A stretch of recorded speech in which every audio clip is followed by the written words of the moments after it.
penting mati aja. Iya.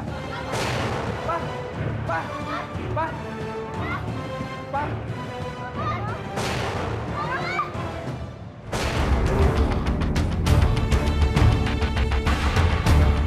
Gak sudi nyalain dia. Mau apa kamu?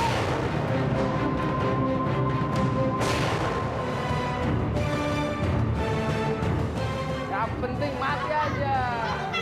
Iya. Pak, Pak, Pak, Pak.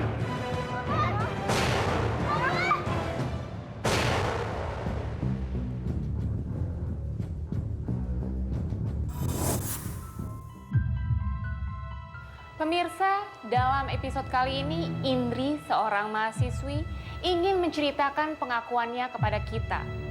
Latar belakang apakah yang mendasari Indri untuk menceritakan kisah hidupnya kepada kita di pengakuanterlarang.com? Ikuti kisahnya hanya di pengakuanterlarang.com.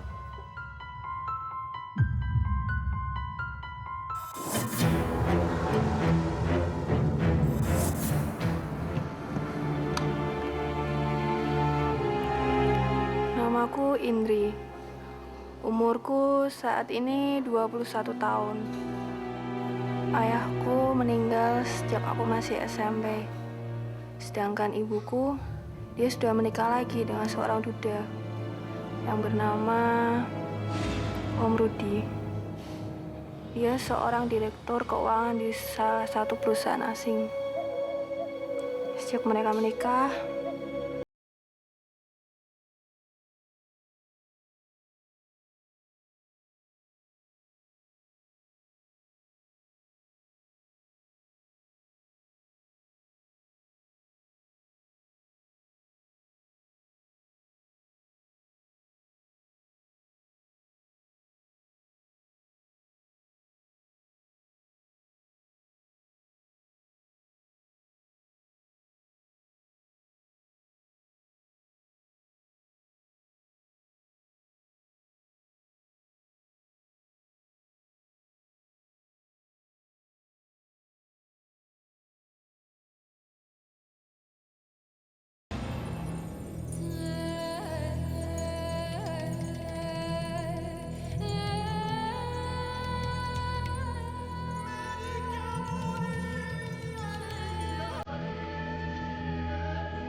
Rian, apa kabar kamu? Gimana sana? Baik kan? Ini kenalin, kan Mama, Indri. Halo Rian, Indri. Mama. Tolong, bawain tas gue ke kamar.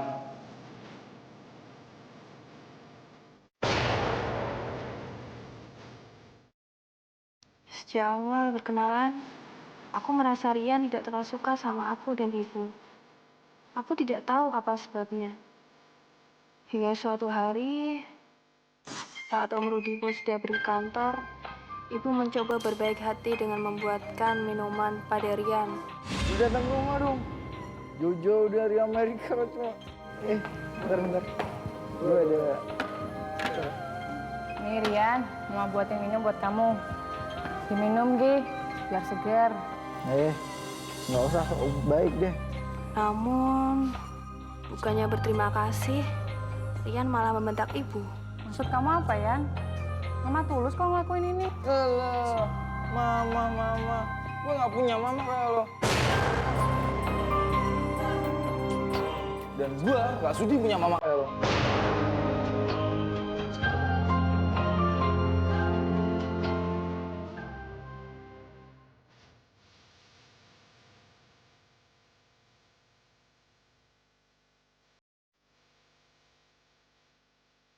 Aku tidak tahu kenapa Rian begitu membenci aku dan ibu.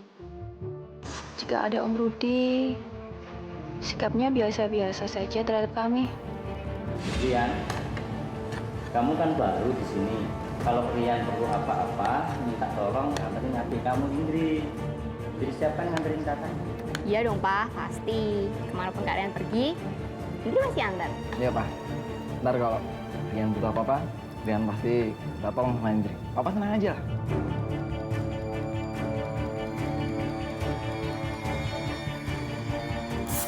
Namun, jika Om Rudi sedang tidak ada di rumah, dia terus melampiaskan kebenciannya kepada kami.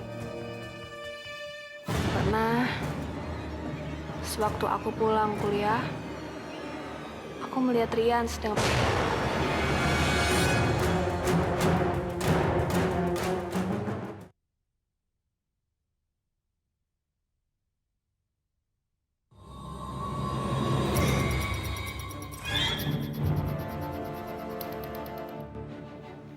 Kebahagiaan Indri dan ibunya terusik sejak kehadiran Rian.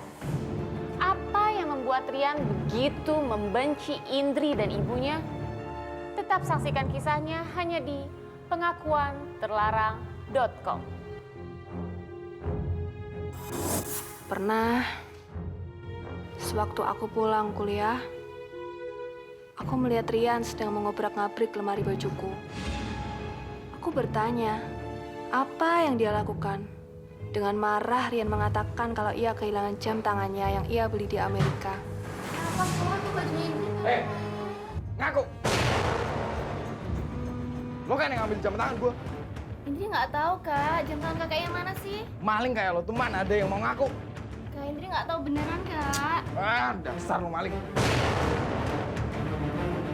Ya ada apa ini? Gak usah banyak ngomong. Rian, sabar dulu. Indri nggak mungkin melakukan ini. Mama sama anak sama-sama maling. Kamu salah paham, Rian. Maling tetap maling. Indri bukan maling, Mam.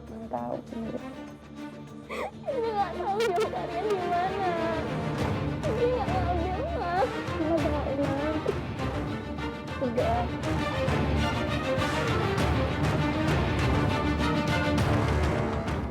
Sejak kedatangan Rian, aku sering melihat ibu menangis.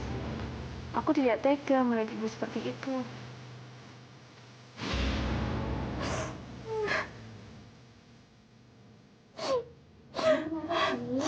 Kok nangis?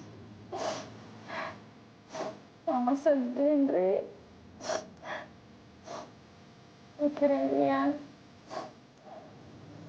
Rian tuh kayaknya benci banget sama kita. Apa sih salah kita? Situ masih ada Indri, Mam. Indri kan selalu jagain Mama kok. Indri nggak mau lihat Mama sedih kayak gini. Lagi sampai nangis. Mama cuma nggak ngerti kenapa. Udah, Mam. Kami juga tidak bicara apa-apa mengenai Rian terhadap Om Rudi. Kami tidak mau membuat masalah antara Rian dan Om Rudi. Suatu hari, aku memberanikan diri menghampiri Rian di kamarnya. Aku bertanya, Kak, kenapa sih kakak tuh nggak suka sama aku sama Mama? Apa sih, Kak, salah kita? Kenapa emang? Lo gak terima? Tanya sama diri lo sendiri. Kak, ini jam tanganmu kan? Yang waktu itu kamu bilang hilang.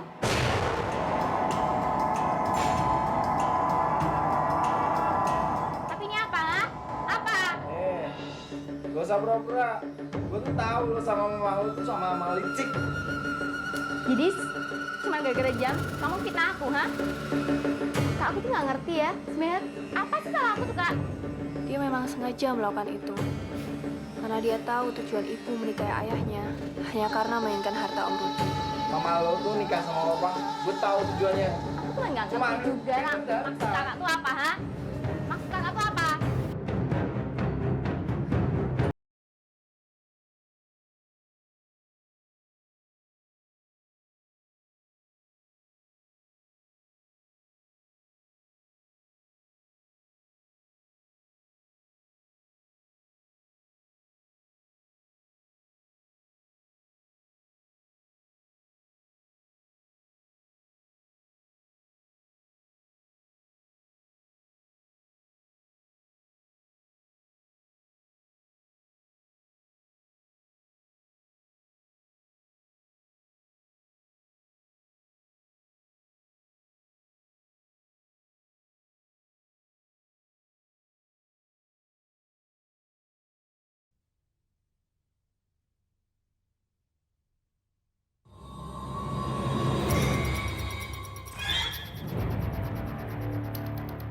Ternyata dia mengira aku dan ibu hanya menginginkan harta Om Rudi. Tentu saja aku tidak terima dengan semua tuduhannya itu. Aku tidak suka ia menuduh ibuku yang tidak-tidak. Aku merasa perlu menjelaskan semua kalau ia sudah salah paham sama aku dan ibu. Sore itu, dengan penuh emosi, aku menghampiri Rian di kamarnya. Namun, kami justru bertengkar mempertahankan pendapat masing-masing. Dengerin penjelasan ini.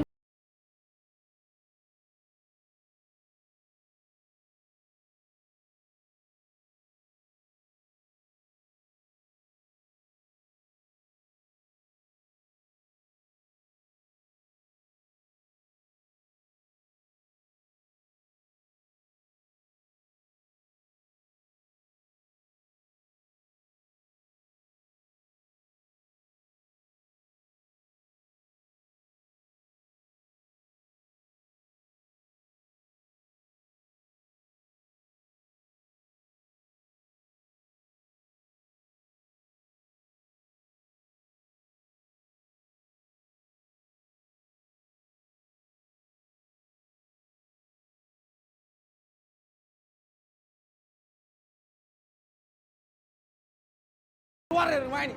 Rian mengusir aku dan ibu dari rumahnya. Ayo, cepat keluar dari rumah ini. Cepat deh. Jangan kita, Kak. Rian, tenang, Rian. Apa sih ya? Kalian tuh pencuri, maling semuanya. Penting. Rian. Cepat keluar ini. Ingat, Rian, aku ini sama kamu. Istri macam apa kamu ya? Rian, Cuma nyari harta doang. Keluar cepat deh.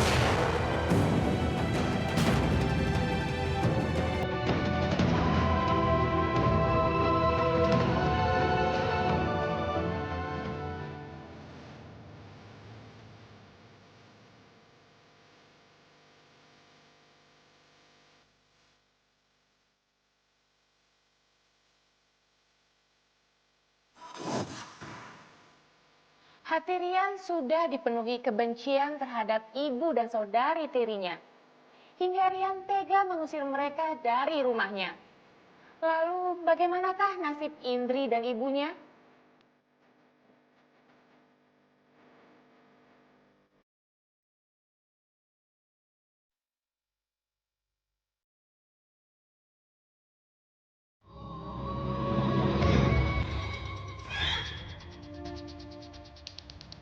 Sejak diusir oleh Rian dari rumah Om Rudi, kami kembali ke rumah lama kami yang jauh lebih sederhana dibanding rumah Om Rudi.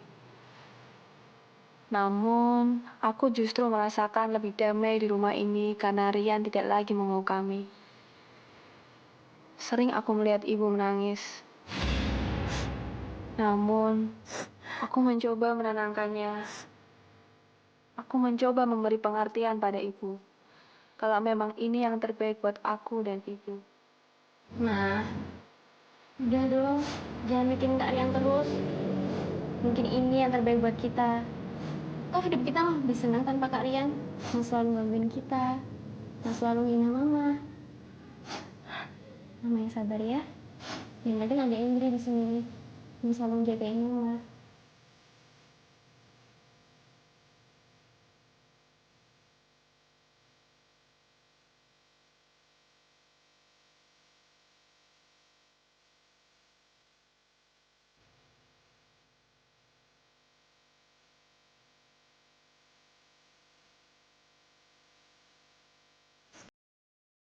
Lama kemudian, Om Rudi datang menjemput kami. Ia bilang, kalau Rian cerita aku dan ibu sengaja pergi dari rumah. Karena kami tidak suka dengan kehadiran Rian. Kalian berdua tidak suka ya dengan kepulangan Rian. Sampai-sampai Indri Mama pergi dari rumah Mama. Rian pun bersandiwara. Ia meminta maaf padaku dan ibu. Kalau memang dia punya salah pada kami. Dri, gue gak ngerti gue salah apa sama kalian berdua sampai kalian bener-bener benci sama gue. Tapi gue tulus sayang sama kalian berdua.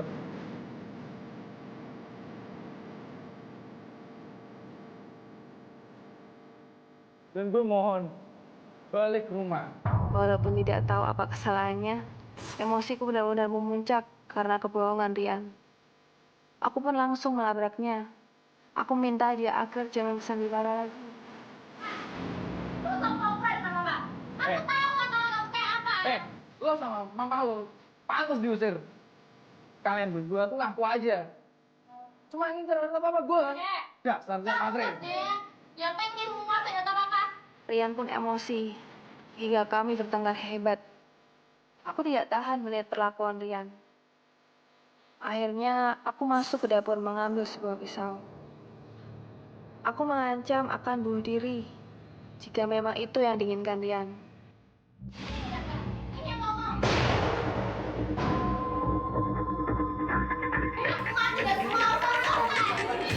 Mati aja, mati aja. Mencuri itu mati aja mencuri ya. Iya. Ibu dan Om Rudi mencoba menenangkan kami. Hingga tiba-tiba, Om Rudi terkena serangan jantung dan pingsan. Mencuri apa? Pak. Pak. Pak. Pak. Pak. Pak. Pak. Pak. Pak. Pak. Pak, bangun, Pak. Pak. Bangun, Pak. Pak. Pak, bangun, Pak. Pak, bangun, Pak. Ayo, Pak, bangun, Pak. Sejak itu, Om Rudi terkena stroke dan hanya bisa terbaring di tempat tidur. Ia pun terpaksa dipensiunkan dari pekerjaannya.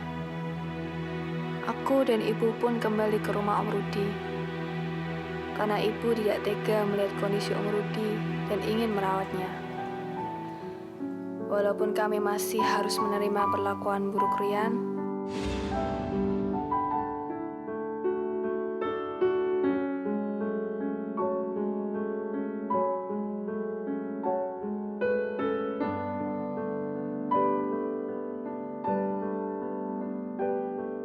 bahkan kini Rian menganggap kami sebagai pembawa sial yang membuat ayah sakit dan kehilangan pekerjaannya.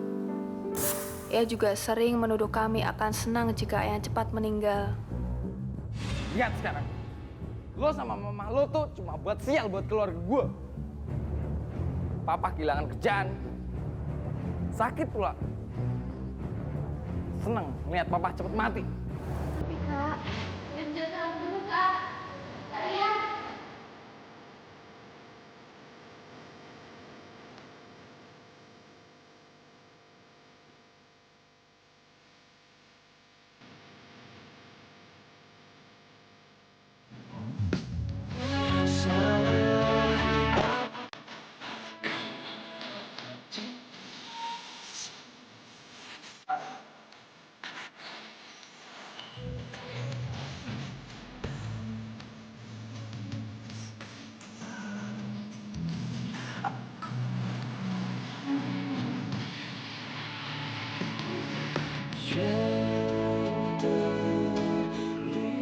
Kadang-kadang, aku tidak tahan dengan sikap Rian dan ingin pergi dari rumah ini. Namun, aku juga tidak tega melihat Om Rudi yang sudah begitu baik pada aku, tidak ada yang merawatnya. Apalagi, ibu juga bersikeras untuk tetap tinggal di sini. Apa yang harus kulakukan? Ternyata sakitnya Rudi